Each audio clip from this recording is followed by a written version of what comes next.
Welcome to Connecting with Coincidence.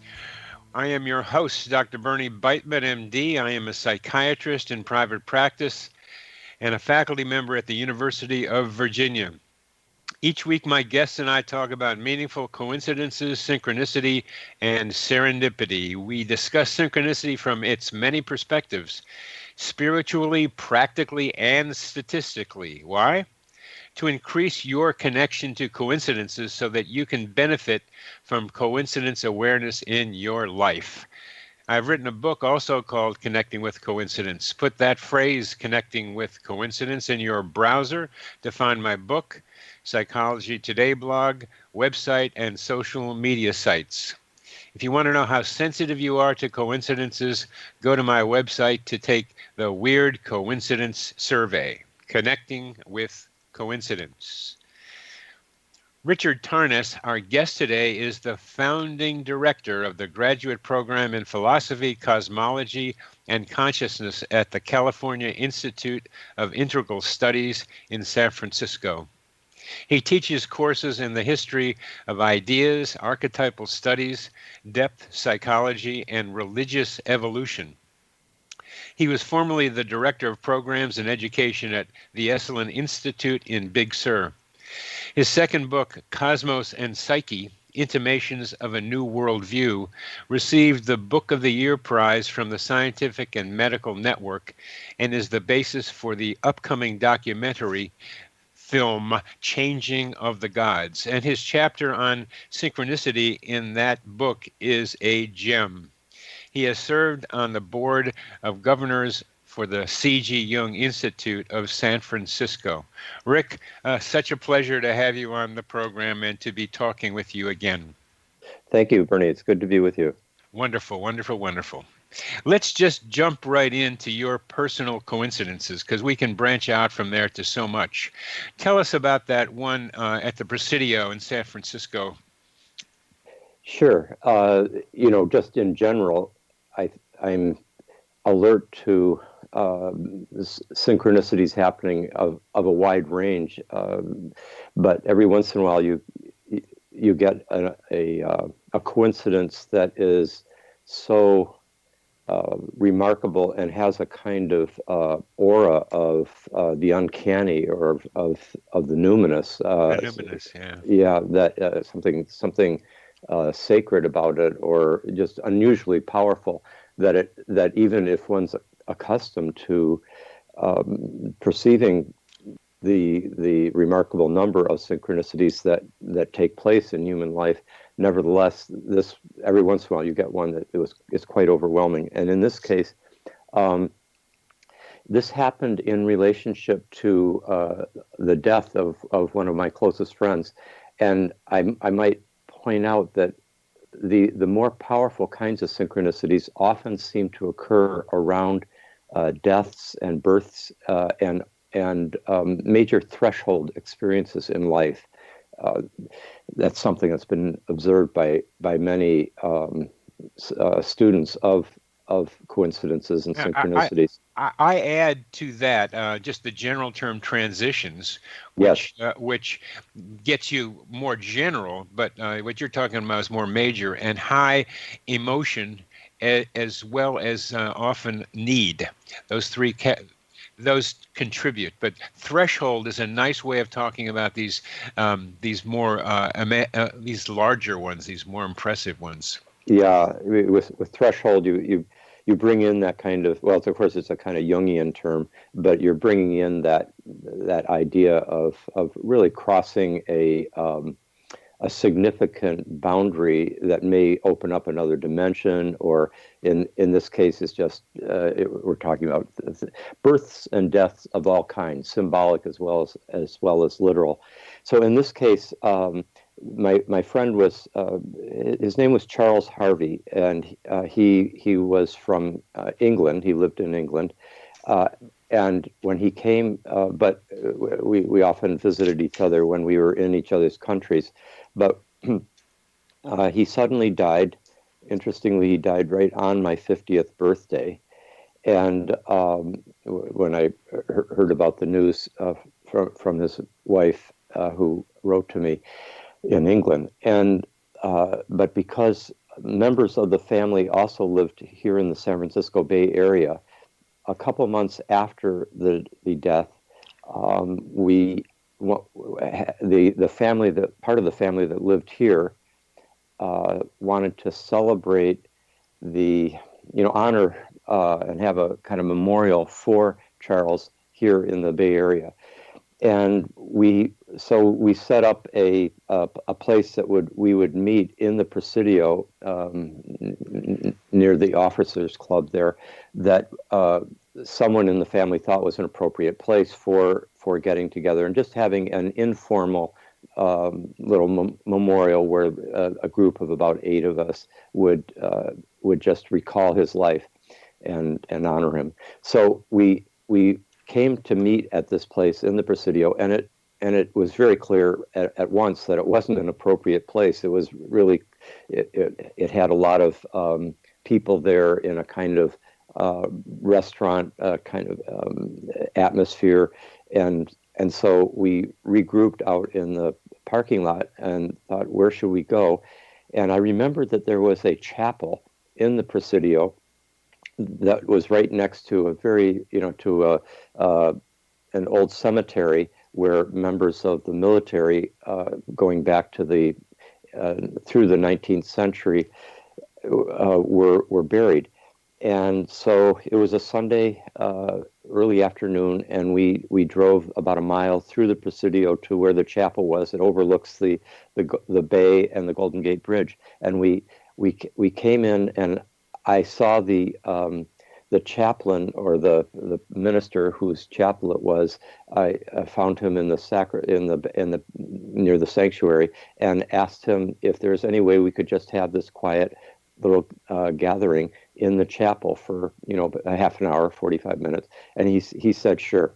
So we gathered over in one corner of the chapel, and one after another of us were going to give a little talk in memory of Charles. And as the one of the people was speaking, she was looking at the rest of us as she was standing up in front of us in the pews, and she suddenly looked like she had seen a ghost.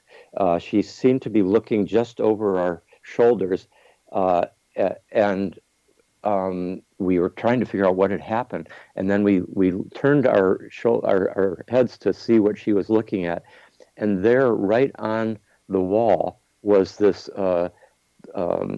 bronze plaque that said, "In memory of Charles Harvey, 1850 to 1912." I don't remember the exact years, but it was from going back to the 19th century, and it was a major a member of the military with the exact same name, who just happened to have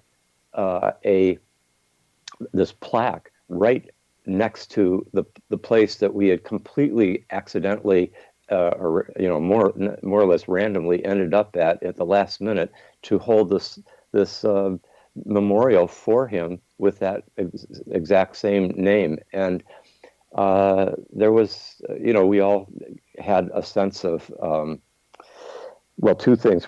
Physically, you kind of get that hair going up on the back of your head feeling.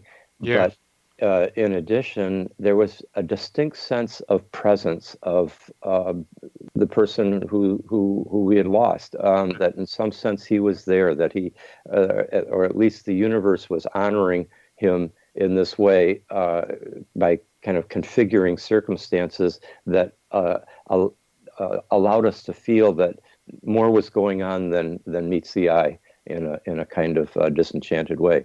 So that was one of many, but it was the first thing that came to mind when you asked for whether there would be a particular synchronicity that stood out.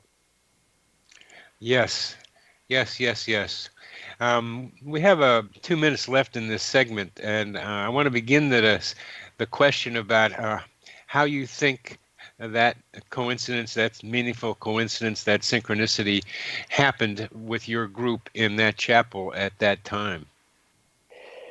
Well, from many years of both thinking about it and observing synchronicities and reading others' descriptions of it, I'm persuaded that the cosmos is not a completely random, unintelligent, blind process, but is saturated with intelligence through and through, and even a kind of artistry. That in some sense, life is a great artist, and partly I think it delights in patterning, with even a sense of aesthetics about it, but also that it has that there's a kind of moral intelligence, or something that it has emotional meaning for human beings. That there is a kind of I-thou relationship between every individual human being and the larger universe. And the universe just overflows with its intelligent patterning, and if we are alert to it. As I might mention, most societies and cultures in history were, and it's really only the modern civilization that convinced itself that we live in a blind and unintelligent universe in which human beings are the only intelligent. We are at the end of this segment, Rick, and we'll come back. You are listening to Connecting with Coincidence with your host, Bernie Beitman, on the X Zone Broadcast Network, and our guest, Rick Tarnas.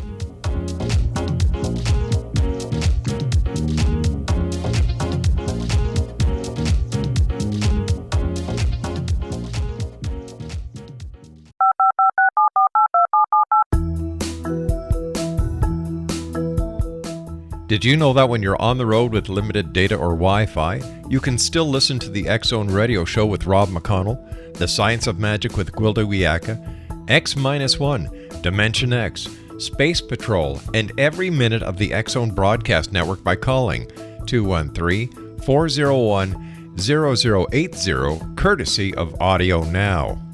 No smartphone, app, or internet needed. It saves your data plan, and it's free if you have unlimited minutes. Call 213-401-0080 to listen on any phone, anytime, anywhere. Remember 213-401-0080 for the best of the paranormal, parapsychology, and sci-fi radio programming anywhere, 24/7, 365. Gwilda Wiyaka's latest book, The Science of Magic, Book of Mysteries, Volume 1, is the first book in a series based on her writings that open every episode of the Science of Magic radio show. Drawing on the subject matter of each guest, and armed with over 40 years' experience in shamanism, 35 years in alternative health, and degrees in psychology and religious studies, Gwilda introduces relevant and leading-edge information that supports spiritual evolution and personal empowerment. Rich with wisdom and inspirational quotes packaged in digestible segments, this is a book that will pull you from cover to cover. It will also serve as a daily inspirational reading for years to come. The Science of Magic Book of Mysteries, Volume 1 is available at our website, tsompublications.com, amazon.com, and wherever fine books are sold. Back in Victorian England, a famous theologian posed a perplexing riddle. Why are the two top personalities in the Bible tagged with the numbers 7 and 11? Academics agree the answer is found in the stunning discovery of a hitherto secret Bible structure explained in a new book called The Genesis Grid. The discovery is so simple that preschool children could illustrate it.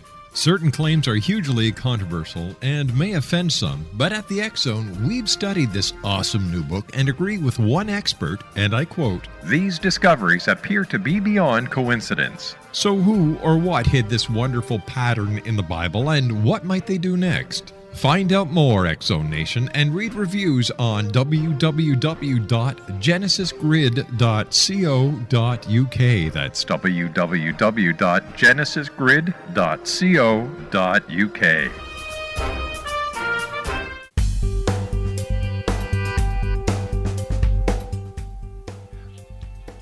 Welcome back to CC with BB, Connecting with Coincidence with Dr. Bernie Beitman, MD. I'm your host, and our guest is Rick Tarnas, who's just beautifully described a contraposition of people who see the universe as having some intelligence and feel in it, compared to statistician David Hand, who sees everything as the result, all coincidences as the result of the law of truly large numbers. I mentioned David Hand right now to you, Rick, and to our audience because he will be on our radio show in a couple of weeks.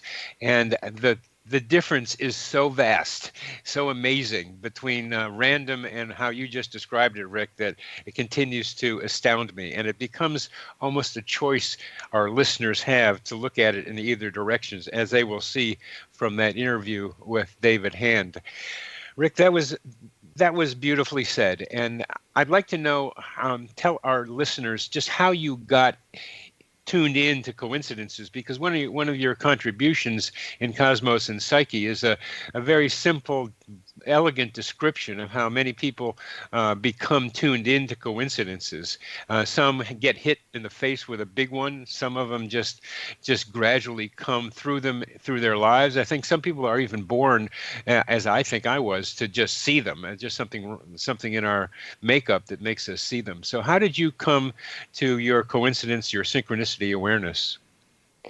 I think it much like you, I seem to be alert to them from pretty early on.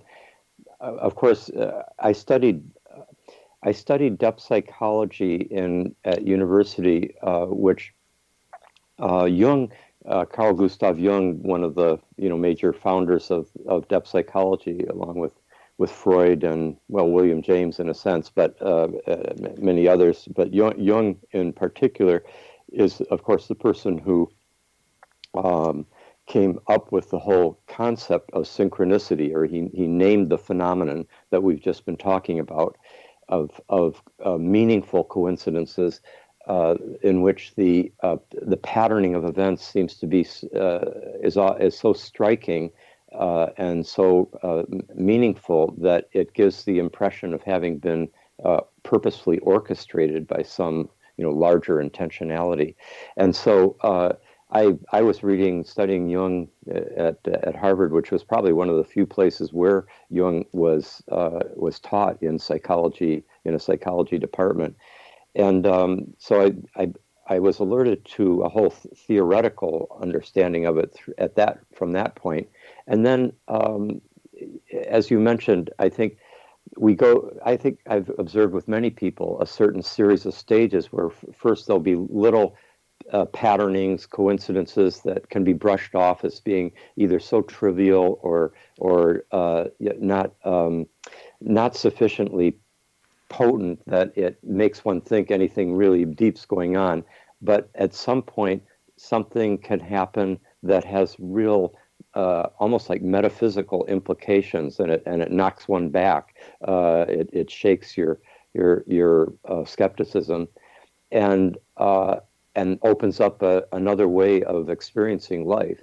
And then there's a third stage that I think many people enter into, which it sounds like you are like this, and that is people who are basically alert to a continuing presence of synchronicities, which it's as if life wants to.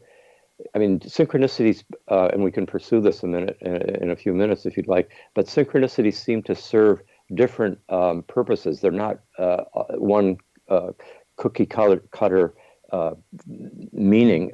They have all sorts of possible kinds of meanings, and one of them is, I think, almost purely aesthetic, a kind of delight that we can take in the patterning that seems to be way beyond what could just randomly happen. But there's other times that coincidences happen that seem to bring a powerful meaning, such as the one I mentioned, where there's a sense of the presence of a beloved who is deceased. But then there's other synchronicities, for example, that Jung used in his life all the time, that he used to kind of correct the one-sidedness of his conscious attitude, that the synchronicity would awaken him to something else is going on here that he needs to be alert to, and then he'd change his behavior. That is less clear to me now. I understand the idea that Jung wanted to introduce into the Western mind a more Eastern way of looking at things, as one way of saying it, more an intuitive way of looking at things. But the kinds of corrections you're talking about can be just in regular life, just looking one way but having to do some other way. I like that Fears story of that report about Jung, and the watch that stopped, and the decision about whether or not Jung would say whether the manuscript should be published or not. Does that fit with your kind of your rebalancing of things, as you just mentioned it? Yes, I mean, does your do your no, they don't. The audience doesn't know that story. Well, so very briefly, a man named Henry Fierz in Zurich, Switzerland, was asked by a publisher to come to Jung, who was at that point in his later 70s or early 80s. It was in the 1950s. He was asked to come to Jung and ask him about whether he thought a particular manuscript that had been left behind by a scientist should be published or not. And they set up the meeting at Jung's house at 5 o'clock on a particular day, and he came at 5 o'clock. Jung let him in the house, and they began their conversation. After a few minutes, Jung seemingly had a generally negative attitude about the manuscript being published. He felt it shouldn't be, but the conversation continued until at a certain point, Jung was getting a little sharp in his responses, and then he looked at his watch, at which point Henry Fierz said to himself, I imagine this is the end of the meeting. Jung's had enough. But instead, a puzzled look came over Jung's face, and he said, "What time do you have?" And he said, 5:35, and he said, "And what time did we start our meeting?" And Henry said, 5 o'clock, as we had decided. He said, "Well, my clock says 5 after 5. Yours is correct, and my watch is wrong. Let's start this meeting over."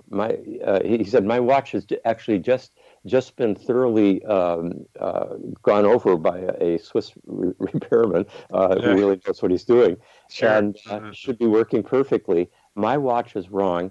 Yours is correct. Let's start this discussion over again." And they then started over, and Jung saw the whole issue from a different perspective and decided indeed that the book should be published.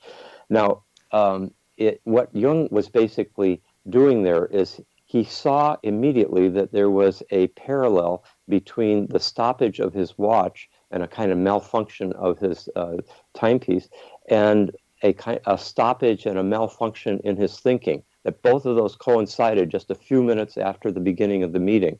And he took that as an indication that he needed to kind of wake up to this flaw in his thinking, or this.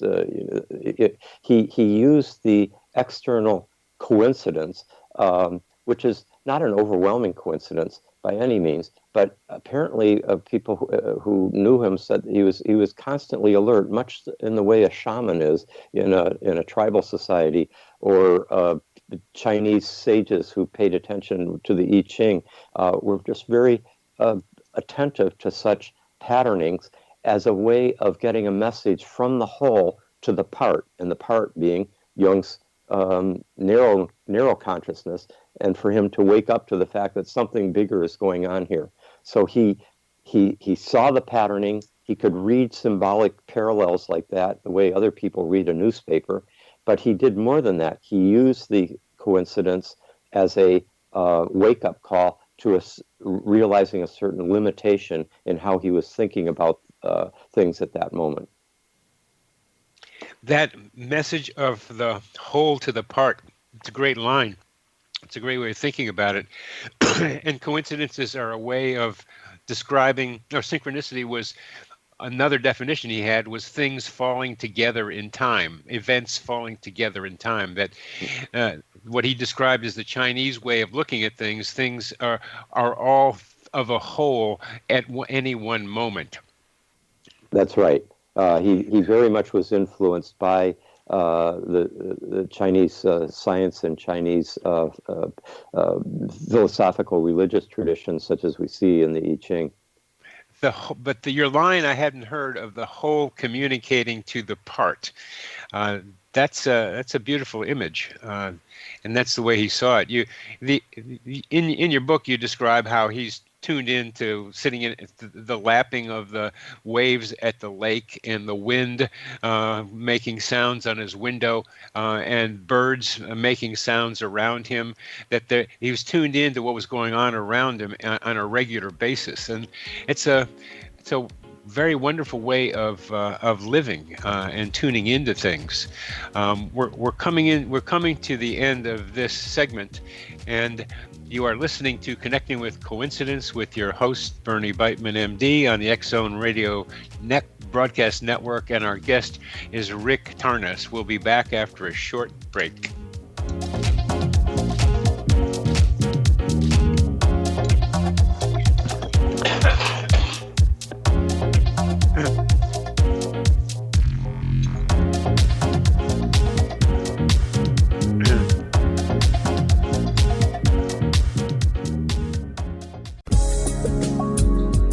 From our broadcast studios in Hamilton, Ontario, Canada, to the world and beyond, you're watching the X-Zone Broadcast Network, www.xzbn.net.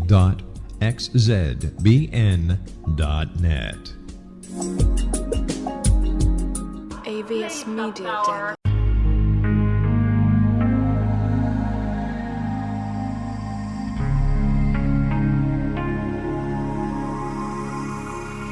The scientist and the mystic have been on an age-old, relentless search with one thing in common. They seek truth. Their paths converge in the 40,000-year-old practice of shamanism, an ancient science delving to the quantum level of life, facilitating healing, manifestation, and evolution. I'm Gwilda Wiyaka, the founder and director of Path Home Shamanic Arts School, a unique Colorado State certified occupational school training shamanic practitioners and teachers. We also provide classes for empowering personal lives through shamanism. Our certification classes are in week-long segments enabling international participation, and online classes and long-distance shamanic healing sessions are available. Come discover the science of magic in the limitless world of shamanism. www.findyourpathhome.com.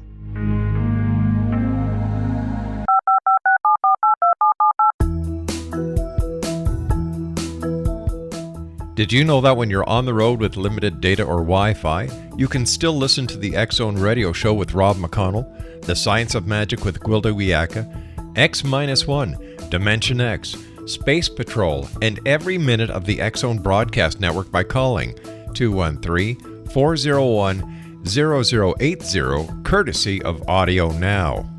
No smartphone, app, or internet needed. It saves your data plan, and it's free if you have unlimited minutes. Call 213-401-0080 to listen on any phone, anytime, anywhere. Remember 213-401-0080 for the best of the paranormal, parapsychology, and sci-fi radio programming anywhere, 24/7, 365.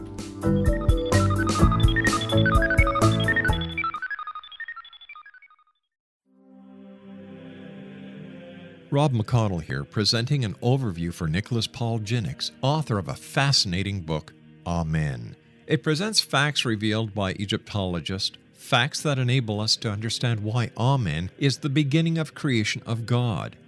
It provides recommendations for religious leaders of the major religions to unify their beliefs and teach the Word of God. Love one another. Amen informs people how mankind conceived God. It was the Egyptians that developed the concepts of a soul, a hereafter, and Son of God. And finally, after the worship of many gods, they conceived the belief in one universal God, the maker of all there is. For more information, visit www.futureofgodamen.com. That's www.futureofgodamen.com.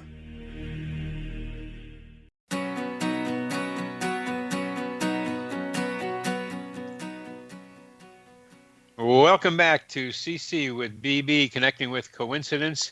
Our guest today is Rick Tarnas, and we are talking coincidence, synchronicity ideas. And Rick, when I listen to you describe the events, the coincidences you just described, there is a kind of mystical feel I have from your mind of that patterned intelligence universe that is trying to communicate to us in the I-thou way, as you described it earlier. There's the feeling I get from you of being that you feel part of this larger cosmos, and that you in some ways are like Jung in the sense of feeling what's going on in the moment and being open to how influences that are hard to describe affect you and affect your life.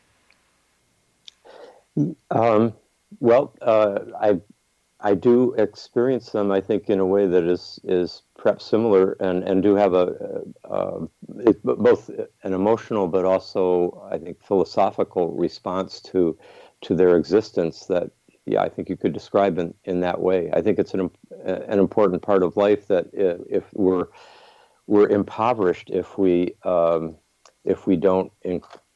I think attend to them. If you think about many of the great writers, like Shakespeare's plays are just full of synchronicities and mysterious coincidences and astrological predictions and omens and so forth that usually play a quite a meaningful role.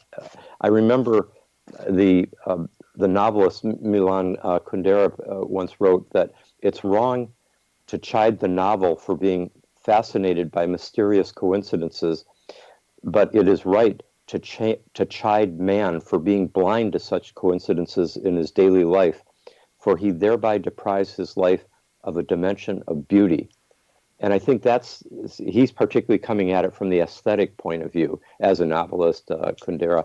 And I think that is a big part of life, that the humanistic side of our culture, the literary, the films and books and so forth, are attend to, but the disenchanted scientific part of our modern mind is kind of generally tries to be is quite resistant to them.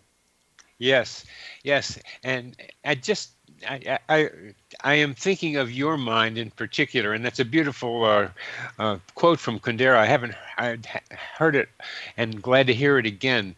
But your book, Cosmos and Psyche, is a play, if you will, on synchronicity, because you're talking about the mind and you're talking about the environment when you talk about cosmos and psyche. Cosmos, in this case, being the entire universe, or at least the solar system in which you were writing the book, and our minds, and that most synchronicities involve mental events correlated in some way with environmental events. So that when you were writing this book, and now as that I'm listening to you, I can just see your mind in the solar system and beyond as you think about how coincidences happen right here on this planet. It sounds like you have a bit of a mystical vision capacity yourself. We were talking about Jung and in relationship to this whole phenomenon, which is a natural thing to do because he played such a big role in the mid 20th century in kind of bringing this whole area of study and the phenomenon and naming it into the intellectual discourse of the 20th century. Yes. One coincidence that just was quite personally meaningful to me was that one day I was reading through Jung's letters, And there, I happened to be born in Switzerland myself on February 21st, 1950, in Geneva, Switzerland. And this letter, I happened to be looking at this letter, and in the letter, Jung was describing, he had written to a scientist about, in which he said, I'm sorry for being late in my response, but I've been so overwhelmingly focused in recent weeks on the study of synchronicities, and I'd like to ask your help in getting some statistical counsel on how to assess some of these. And I then look at the date that he was writing this, and it was February 21st, 1950, the day I was born. And of course, he's writing it in Switzerland too. He's a Swiss. He's there in Zurich. So that's good. That's yeah. good. That's good. What did that do to you? Oh, it just was this, again, that same feeling of we live in a universe in which, as Shakespeare said, there are more things in heaven and earth than are dreamt of in our philosophy. It's a universe of that's just very deep. Nietzsche said, "The world is deep, deeper than day can comprehend." By which I think he meant that the usual day consciousness of the skeptical reason, skeptical rationality, only gets half the world, but the other half is night. There's day and night, the solar and the lunar, and we need both halves. We need to take in the fact that there's we are embedded in an unfolding mystery. I'm going to tell you a coincidence because you brought up night and day this way, and I want to play with it. One that happened to me. Right. I met a young woman at dance. I go to dance, a kind of a spontaneous, do what you want kind of dance, 2 or 3 times a week. And she said that she came up to me after we had danced for a while and said, I liked your energy. And she gave me her card because she wanted me to tell her when the other dance events were going to take place. She didn't know about the other ones. And I told her, and then she communicated back and invited me to something, but I didn't go to that. I just didn't want to continue that relationship particularly. But while we were talking when we first met, I was describing the dance that she didn't go to, which took place on Friday night and Sunday morning. And I was trying to describe the difference between Friday night and Sunday morning. And she said, "Oh yeah, it's the difference between night and day." And because the Friday night is at night and the Sunday one is in the morning. So and light streams in on Sunday morning, and Friday night it's all internal lit and it's kind of dark. And it's a very different atmosphere. And the reason I partly bring this up is because I was referred to a Chinese medicine person, and because I wanted a little help from a Chinese person, and turned out that was her father. And it was that coincidence just stuck in my mind as something that I didn't understand. But how do you then unravel a coincidence when it happens, but you can't figure out what that means? That I met the daughter, and then a father is treating me, and it's one that's continued to unravel, to try to see what it means, because there comes some times where you can make the meaning yourself, where you have to look at the somewhat ambiguity of the circumstance and decide what to do with it. Yes, I think in a way you're bringing up something that's important, which is that synchronicities are not. They don't just come with a directive that says this is what it means, and this is how you should act as a result of having experienced it. Yes. They're more of an invitation to engage in a larger field of potential meanings. It's a kind of invitation to a mystery rather than a in a telegram to that it means this or that in a straightforward way. When you say invitation to a mystery, can you apply that to the one I've just described? Yeah, I mean, I think Jung interpreted synchronicities the way he interpreted dreams, which again, just as I was mentioning before, he saw them as kind of expressions of. I put it in that they're expressions of meaning from the whole to the part, Yes. that is to our consciousness. But one could also, the way he would have put it is from the unconscious to the conscious. But the unconscious for him didn't stop just inside the skull of each individual. For him, and this was really the great breakthrough, is that he saw meaning as informing both the outer world and the inner world, that it wasn't just a human construct or a human phenomenon, that rather we live in a meaningful universe, and that in a sense what we are personally unconscious of can be carried by the outside event that takes place, the watch that stops, the golden scarab that flies in the window, the insect right at the moment that the woman's having the famous dream about the golden scarab, that this insect comes in the window right at that moment. And we're coming to the end of this segment too, and that connection between inner and outer and what Jung did for the world, I think we can get to next time. You are listening to Connecting with Coincidence with your host Bernie Beitman on the X Zone Broadcast Network with our great guest Rick Tarnas.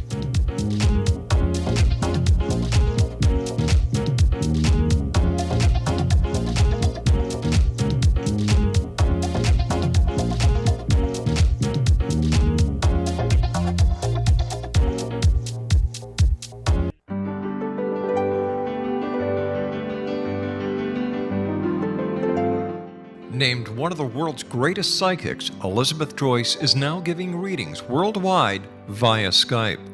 Elizabeth Joyce is recognized for her clairvoyant ability to help find missing persons, her analysis of dreams, past life regression work, mediumship, and her accurate predictions. Elizabeth has been a frequent guest on the X Zone radio show with yours truly, Rob McConnell, now for several years.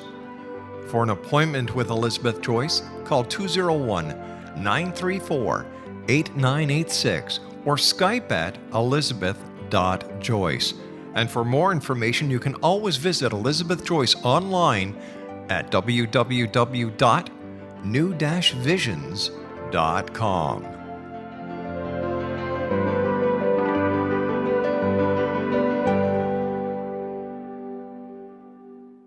The new nonfiction book, Razor of Madness, is similar to cult movies like Clockwork Orange, Dragon's Tattoo, or The Other Side of Hell. Wayne Morin Jr. and Thomas Lee Howe will expose widespread and systematic deficiencies in this thought-provoking tell-all novel. Mind control rages among scholars in law schools. Human rights are ignored while thought reform and mental manipulation are accepted practices used as behavior modification. Dr. Louis Jolyon West comes to mind. Media and public scrutiny shows that United States mental hospitals are in fact destructive murder industries. Razor of Madness expose novel details this epidemic through an in-depth professional and personal investigation. For decades there has been a revolving door policy that still releases killers and pedophiles back into society. The maestro of mind control continues to haunt America to this very day. Razor of Madness is available in paperback or as a downloadable ebook at Amazon.com. I'm William S. Peckham. If you enjoy a good mystery with a touch of the paranormal, then you'll love my novel, From Out of the Woodwork. It's the story of a young Toronto contractor, Sean Kennedy, who buys derelict homes, guts them, and turns them into multifamily dwellings. Slums just waiting to happen. When Sean buys 29 Livery Lane, the house fights back. Former owners unexpectedly come out of the woodwork as he starts the destruction. The apparitions come to him when he touches old books, reads hidden letters, rummages through old boxes, finds a locket or reads a discovered manuscript of a murder mystery. From Out of the Woodwork will take you from 1899 to the horror of the World Trade Center, September 11, 2001. Check out From Out of the Woodwork on my website, www.williamspeckham.com.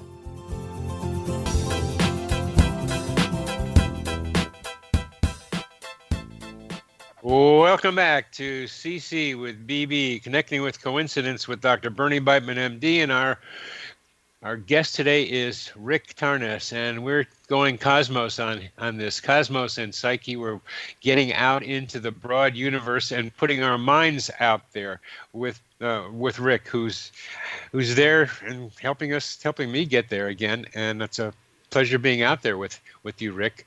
So, but what let's talk about Jung some more and his effect on Western consciousness, as you have described and written about. How did he bring discourse of synchronicity into the general public, and what's your understanding of his concept of psychological transformation and the psychology of religious experience, particularly with your understanding of the evolution of religion? Well, I think in general, we could say about Jung's attitude towards synchronicities is that he started observing these pretty early in his adult life as actually, as he said, he grew up in a culture in a part of Switzerland that was more rural and was already open to a kind of enchanted view of nature, clocks stopping at the time of a person's death, or many birds landing on that person's home, that kind of thing. That was just part of the folk culture that he grew up with.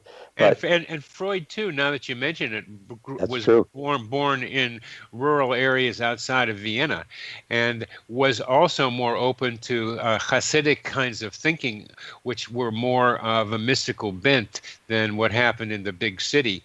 And there's some ideas that Freud was indebted to the Jewish mystical tradition in writing about some of the things that became psychoanalysis. Yes, I think that's the case, and I think Freud had a kind of internal battle between this more let's call it enchanted or spiritual, mystical side of him that took dreams seriously, for example. That was not something that most scientists were doing, psychiatrists at the turn of the 20th century. And that side of him versus this more kind of neutral rationality that was part of the mainstream scientific tradition. And I think he kept having to take his this kind of wider sensibility and then narrow it into the more neutral language and conceptual framework of what became psychoanalysis, in order to bring psychoanalysis into the mainstream culture. Jung was a little more, for many reasons, was more willing to push the paradigm boundary line further. Yes. And so Jung came from a subculture. Go ahead. Yes, with that. yeah. To keep going with that, he went to university and medical school, etc. But he for over 20 years he was observing significant coincidences happening with his patients, especially happening at meaningful times in their like threshold periods of transformation. And then he also noticed them in terms of astrological synchronicities, and then his studies of the I Ching. But he didn't bring it into any kind of public discussion until over 20 years later, in 1951, he gave his final lecture at Arnos in Switzerland, and he formulated the idea of synchronicity. And I think one of the reasons he was willing to do it by that point is that he had been doing a lot of collaboration with the physicist Wolfgang Pauli, the quantum physicist, who was very interested in similar things, and they were seeing parallels between the quantum physics research and the psychological research. And so that was kind of he found a way of formulating the idea of synchronicity in a way that would be both kind of scientifically intelligible, but also attentive to the wide range of categories in which meaningful coincidences manifest themselves. Yeah. Yeah, and so that he became more confident. I think also, of course, he realized he didn't have too much to lose anymore by being potentially ridiculed by what was around him. Yes. And psychological transformation and the psychology of religious experience. Would you talk about Jung and you in those contexts? Yes, I think in the first half of Jung's career, his focus was in many ways on bringing the relevance of the spiritual dimension of the human being into psychology.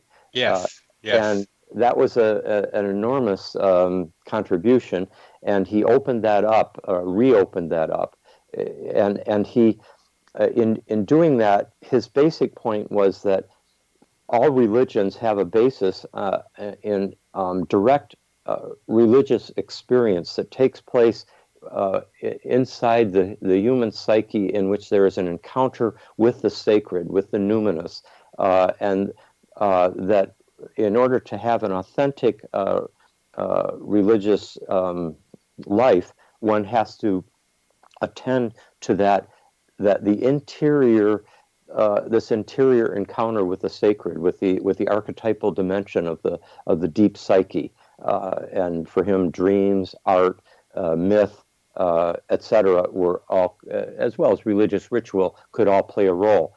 But then, as he integrated the phenomenon of synchronicities into his understanding, he really brought about a kind of radical transformation in what he saw as the psychology of religion, namely that it wasn't just the inner psyche that was supporting, that was the container for religious experience, but the whole world, all of nature, was now seen as saturated with meaning, and that was and supporting the process of religious transformation within the individual. That we don't live inside like skin encapsulated egos, as Alan Watts put it, but rather we are embedded in larger fields of meaning that pervade the natural world around us and the cosmos itself.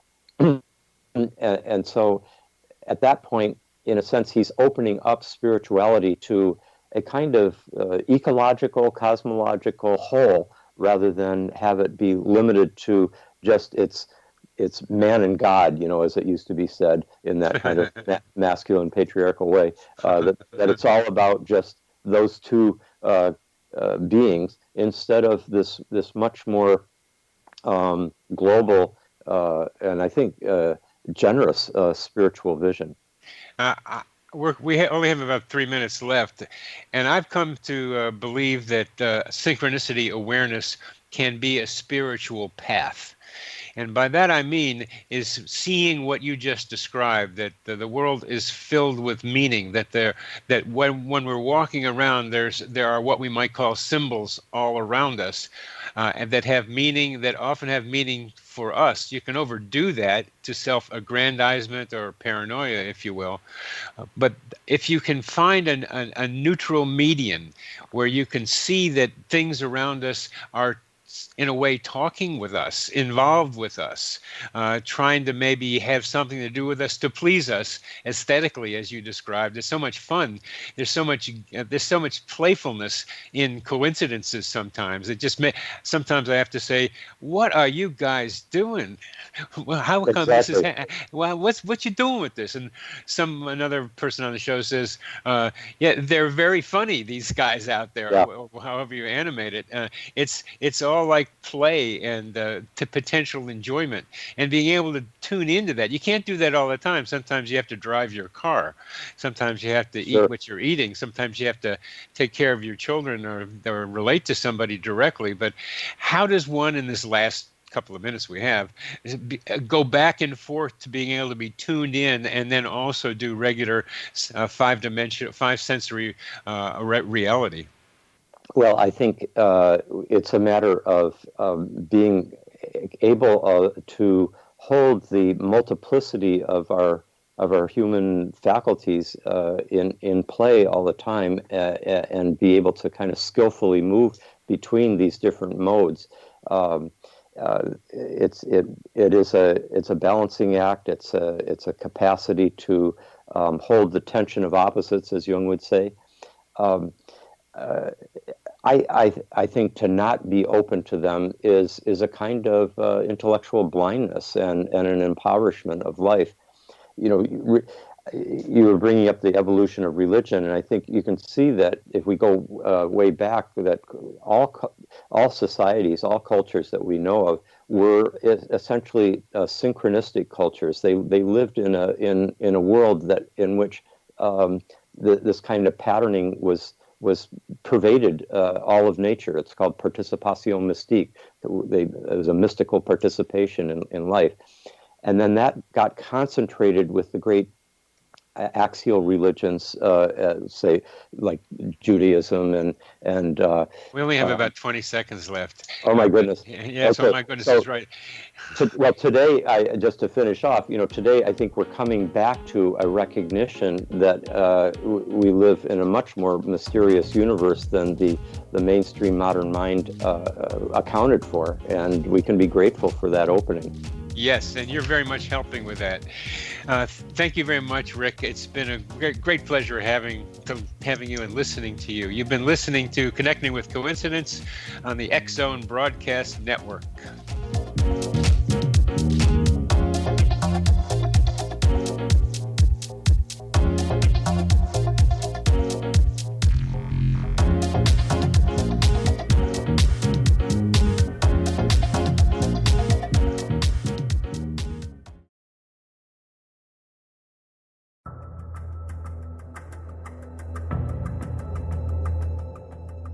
Modern Esoteric, Beyond Our Senses by Brad Olson, consummates the lifeology story about where humanity originates. It is the lost continents, the primitive wisdom, the mythos of creation, and the rethinking of ancient history as we are taught in academia. There is much more to the story than what we have been told.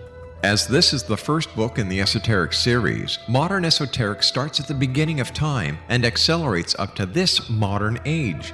Future Esoteric is book 2 in the series and takes a forward-looking position ahead of today with an open and honest examination of the ET issue and various unexplained phenomena.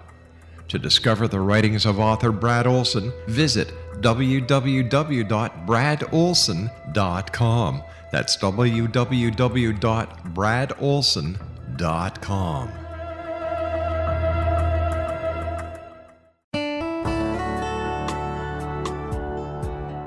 Are you or is someone you know struggling with addictions, depression, anxiety, relationships, low self-esteem, lack of confidence, grief, success, and prosperity? Do you know that your subconscious belief plays a big role in the outcome of your hard work? We can help you permanently change the beliefs that may be the reason for your struggles and failures. We care about getting you the return on your investment and the results you are looking for. We can help you be free of the limitations of your past and in realizing your highest potential. We work with people by phone and Skype. For more information, visit us at www.ritasoman.com. That's www.ritasoman.com.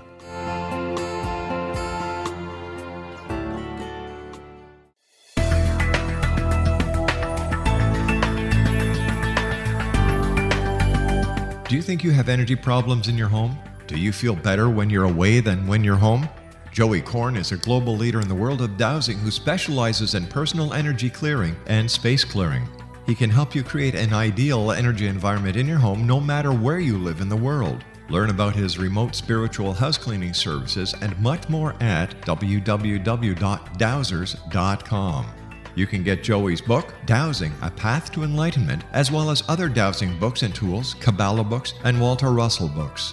Joey's work is really amazing. Go to dowsers.com right now. That's DOWSERS.com or call 1-877-DOWSING. That's 1-877-369-7464.